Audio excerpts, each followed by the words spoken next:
Hello, and welcome to the first bonus episode of the Irish Memory Box.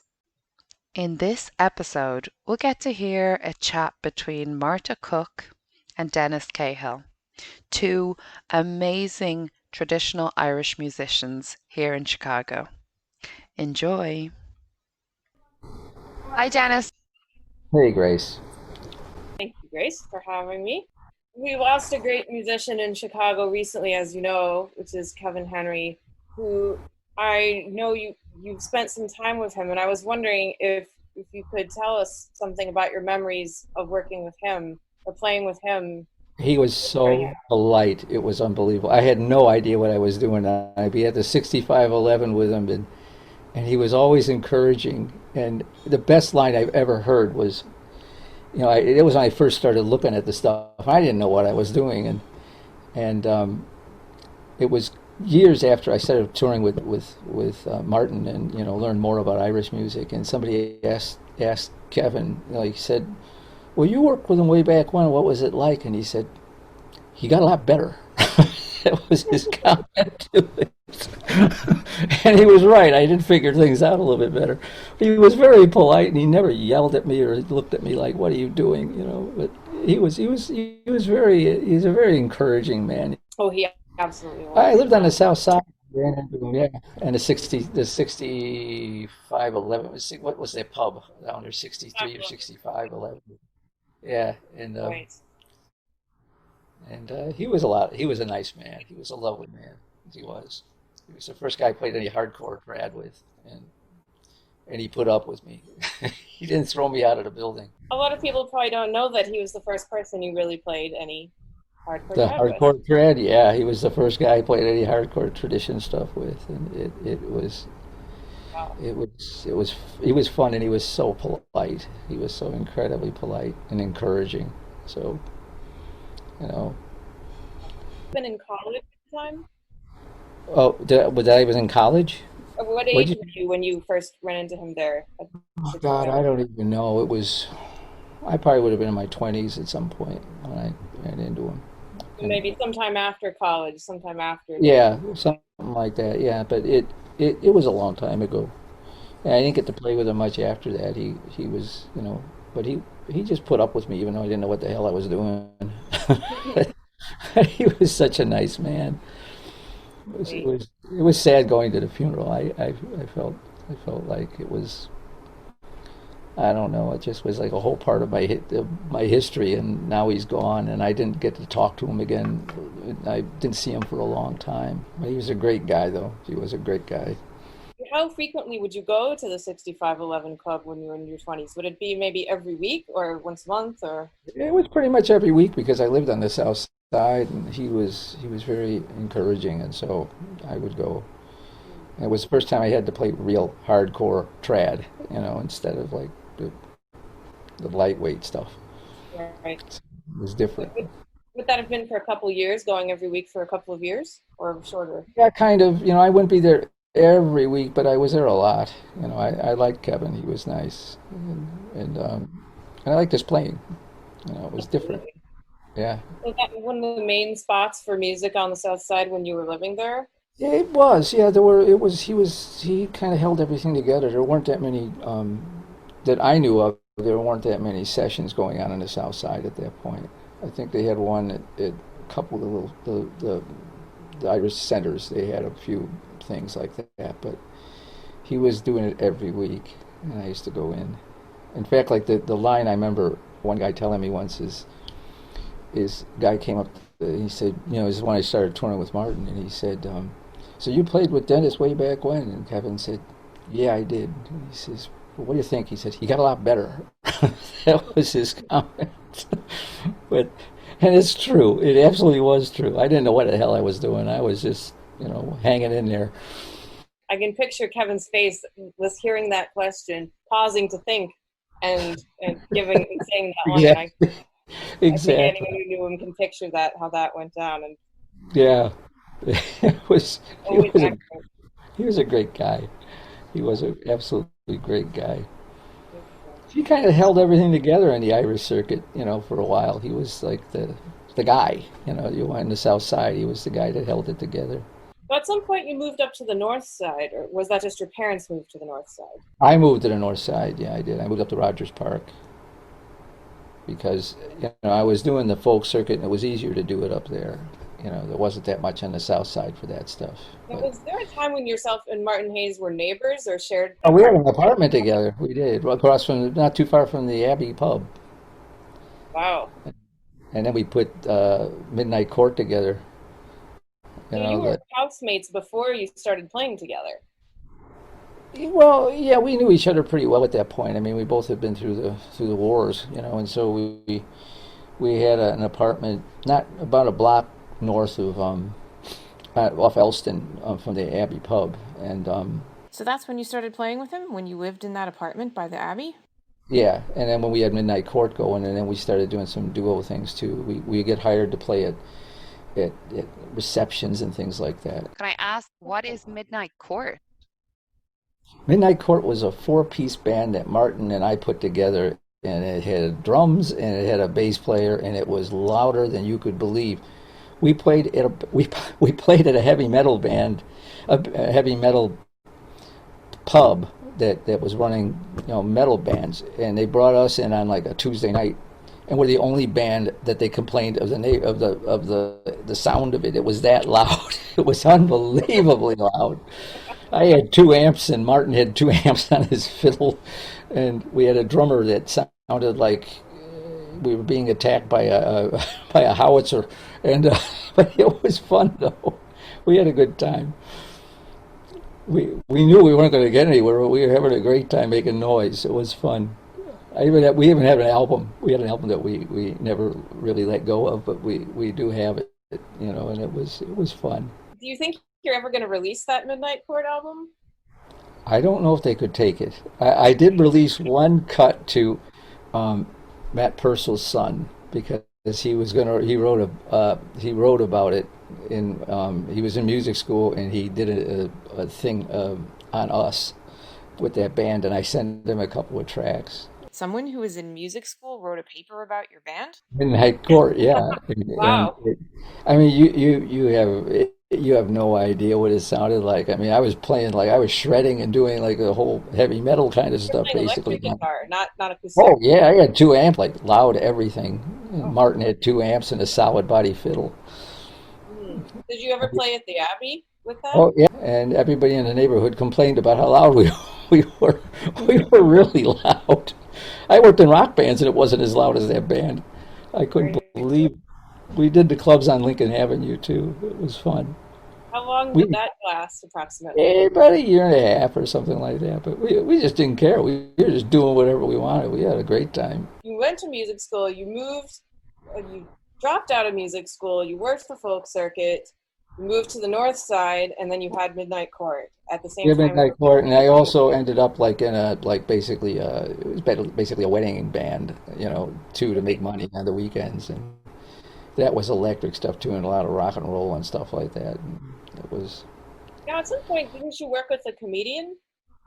Oh yeah, I did. The folk singer with it. His name guy was George Casey. He was from Clare, and the whole thing came about. He was a comedian, and he made fun of people in the audience, and I made fun of him. That was what it turned into. That was your shtick. So, do you remember any good moments there? It was freezing out. It was the middle of February, and where I was sitting, there was a cracked window, and this wind is blowing in. It's like about 8 below 0 outside, and I leaned over to the comedian George Casey, and I said, "Jesus, it's freezing up here. I'm really cold." And he said, and then he leans into the mic and he says, "Yeah, he's up here complaining about being cold, and I'm up here sweating." And then I leaned into the mic and I said, "I'd be sweating with your material too, buddy." And then he Oh, rather no. than getting rather than getting mad after he was done during his set, he said, "That's great. You got to do more of this stuff." Then I became the guy when we were in a club with hecklers, and my job was to take their heads off, and that was fun. Do you remember any of those lines? One funny one was this woman kept asking for something. She kept asking for this song, and I said, "I'll get to it. I'll get to it." And then she she crawled up on the stage with a $5 bill in her teeth and came and sat in front of me. And I'm not kidding. And I reached out, took the $5, leaned into the mic, and I said, "Would you believe this is the first time this has happened tonight?" And put the Oh, $5 in my pocket. oh I no. was I was I was the executioner for the comedy stuff. I just, let people have it. But But did I you had play fun. her song ever after taking her $5? Did you play the Yeah, I song? did. I did. $5 is $5. Do you remember what song it was? I don't remember. You used to sing as well, right? Yeah. With Yeah. George Casey. Yep. Yep. I was doing the folk circuit before that, so They I were was. singing a lot. Yeah. I didn't like singing, but it was the only way I could make money. But yeah, because my voice was getting chewed to bits because I was having to do 4-hour gigs, and that's a lot. That's a pounding. So who did you take voice lessons with? Oh, I can't remember his name. He was a guy that trained opera singers and everything else, but he knew I wasn't didn't want to do, I had to have a different style of playing, but he was very good. And the main thing he did was to try and get me to use the right muscles to do it so I don't rip my voice to bits. And it worked. It was good. He was a good teacher, and it saved me from having laryngitis for the rest of my life. Great. But 4-hour gigs, 5 days a week, that's a lot. So you've sung. I've heard you sing a handful of times. I want to say. Did you ever miss it? No, I never liked singing.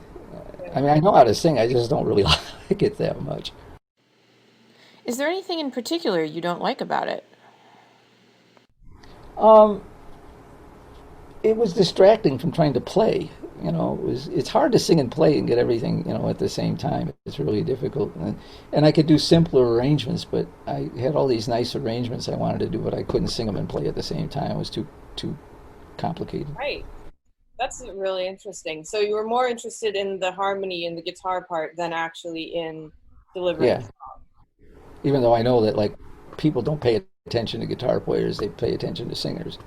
But for example, if you get the chance to work with a really good singer, then you can kind of have the best of both. Yeah, it was fun. I worked with some pretty good singers, and and done that. Like I'd hired to do stuff like that, and it was fun. I've done albums with them and things like that. I I like playing accompaniment as much as I like just playing melody lines and everything too. But I like playing accompaniment because you stretch out chords and little things. Well, you know that from Yeah, playing the harp. right, exactly. Looking for the new thing, the new thing I can dig up for this, this kind of thing. It's fun. So I was just thinking one of the places I think you told me that you worked at in the past was it Carol's Pub? Is that a place you worked at? Daryl's Pub. Oh Jesus, um, it was it was a rough country bar. It was a very rough country bar. It was on Clark, and I can't remember where it was up north. It's Clark and Leland. It's right across the street from me. So I hadn't Uh, realized when I moved here that this was the bar. it was a rough bar.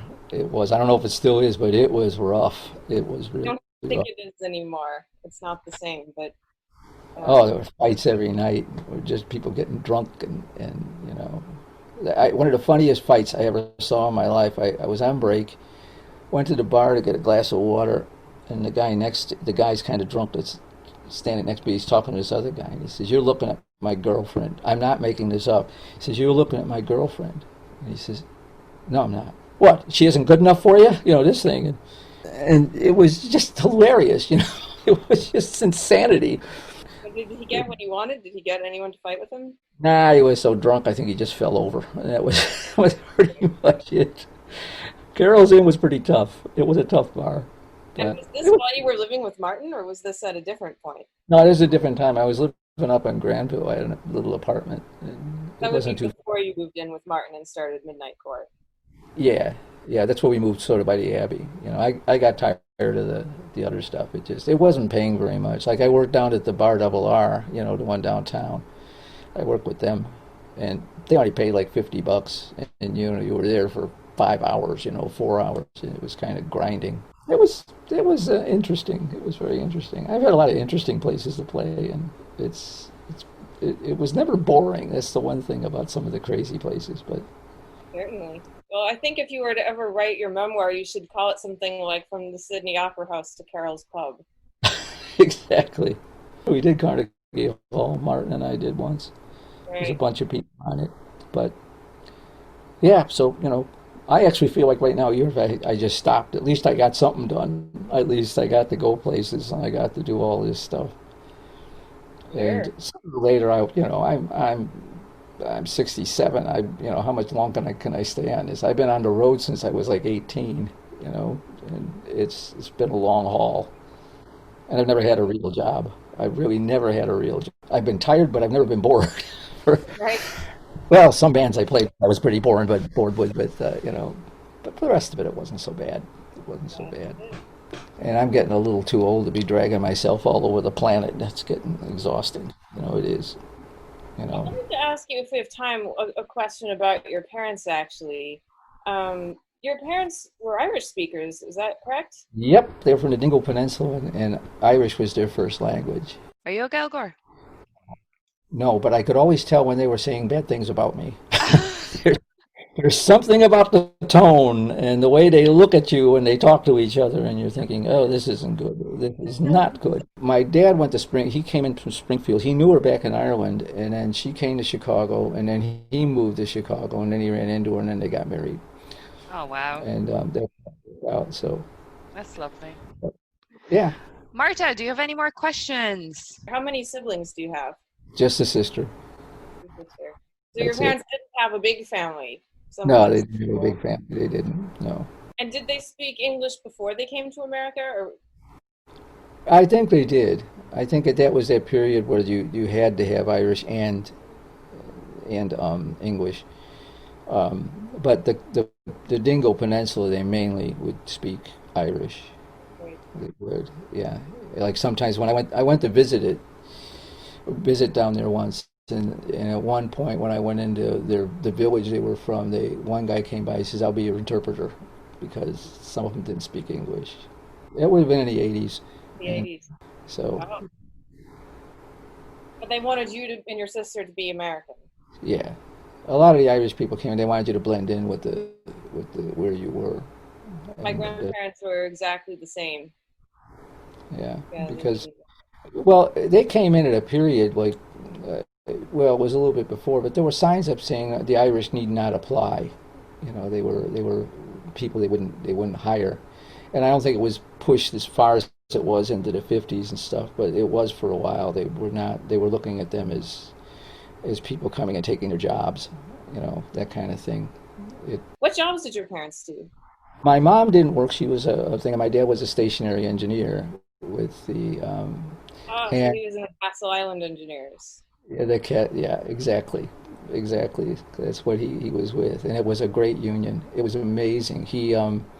When he retired, he was making exactly the same amount of money as when he was working, with health care on top of it.